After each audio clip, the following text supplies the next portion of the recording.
নমস্কার, আমি পূজা। গল্প আড্ডা চ্যানেলে তোমাদের সাদর আমন্ত্রণ জানাই।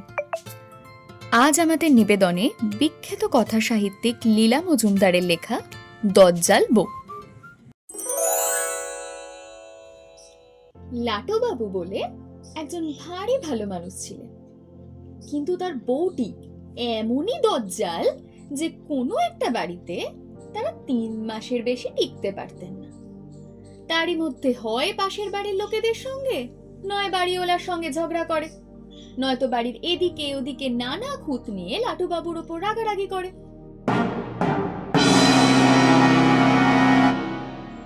শেষ পর্যন্ত বাড়ি ছাড়তে হতো। এদিকে ভদ্রলোকের পক্ষে মাসে 200 টাকার বেশি বাড়ি ভাড়া দেওয়া মুশকিল। শেষকালে এমন দাঁড়ালো যে ওই ভাড়ার মধ্যে কলকাতা শহরে কিংবা শহরতলির আর একটিও বাড়ি বাকি না থাকার মতো হলো। এই সময় গিন্নি আবার অশান্তি করে বাড়ি ছাড়বার জন্য তাকে জ্বালিয়ে খেতে লাগলেন। এর মধ্যে একদিন বাড়ি ফেরার পথে দেখা হলো এক দালালের সঙ্গে। লাটুবাবু বললেন, চলুন মালিকের বাড়ি গিয়ে কথাটা পাকা করে আসি, আপনাকে কিছু দিতে হবে নাকি? দালাল জিভ কেটে বললেন, না না, আমাকে যা দেবার মালিকই দেবেন। তা বাড়িটা একবার দেখবেন না?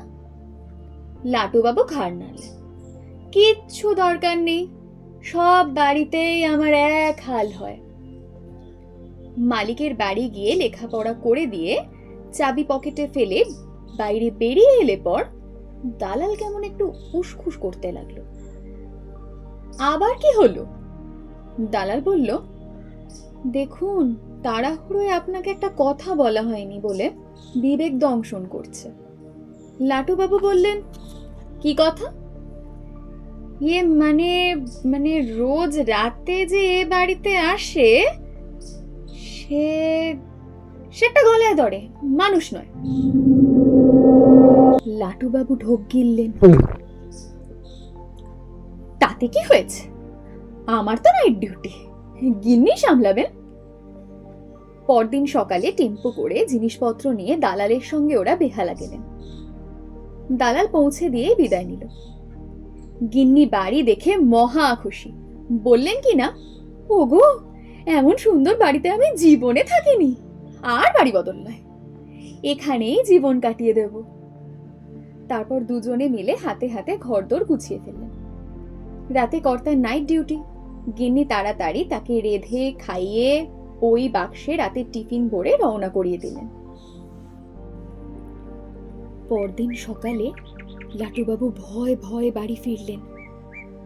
কে জানে বাড়ি ফিরে কি সর্বনাশ দেখবেন। কড়া নাড়তেই হাসি মুখে গিন্নি দরজা খুলে দিলেন। এসো এসো, তাড়াতাড়ি হাত মুখ ধুয়ে খেতে বসো, আমি ডবল ডিমের মামলেট ভাজছি। খেতে খেতে লাটুবাবু এদিক ওদিক তাকাচ্ছেন, কই না তো, অস্বাভাবিক কিছু তো চোখে পড়ছে না, সবই তো যেমন হওয়া উচিত তেমনই। গিন্নির বাবা ছিলেন বিখ্যাত কুস্তিগির, তার নিজের আখড়া ছিল, সেখানে ছেলে মেয়েরা মুগুর ভাজত। তার একটা বড় আদরের কাঁঠাল কাঠের মুগুরও ছিল। গিন্নি সেটাকে একটা বেশ দর্শনীয় স্থানে সাজিয়ে রেখেছে। এমন সময় গিন্নিরও সেদিকে চোখ পড়াতে তিনি বললেন, হ্যাঁ ভালো কথা, বলতেই ভুলে গেছিলাম, কাল রাতে এক বেটা চোর এসেছিল বুঝলে। রান্নাঘরের বাসন থেকে বাসন বের করে তাকে সাজাচ্ছি, দেখি এক বেটা গুটি গুটি সিঁড়ি দিয়ে ওপরে উঠে যাচ্ছে, পকেট থেকে খানিকটা দড়ি ঝুলছে, দরজা জানলা সব বন্ধ, কোথা দিয়ে যে সেঁদুলো বুঝলাম না, তা সে তো ওপরে উঠে যাচ্ছে।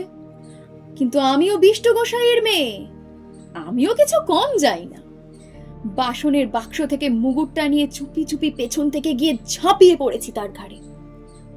কি সব মেখে টেকে এসেছিল, কেমন হাত থেকে পিছলে পিছলে যাচ্ছিল, আমিও ছাড়বার বান্দি নই, মুগুর দিয়ে আগা পাঁচতলায় এমন পেটানি দিলাম যে বোধহয় বেটার ছেলের নাকটাই ভেঙে গেছিল। শেষে নাকি সুরে ইনিয়ে বিনিয়ে বলতে লাগলো, যাচ্ছি, যাচ্ছি, যাচ্ছি। ও বাবা গো, ছাড়ান দিন, ছাড়ান দিন। এই আমি কথা দিচ্ছি, আর কখনো এ বাড়িতে আসবো না। তারপর শুরুত করে কেমন করে যে শটগান দিল তাও ভেবে পেলাম না। অনেক খুঁজেও আর দেখতে পেলাম না। দরজা জানলা তো যেমন বন্ধ তেমনই বন্ধ।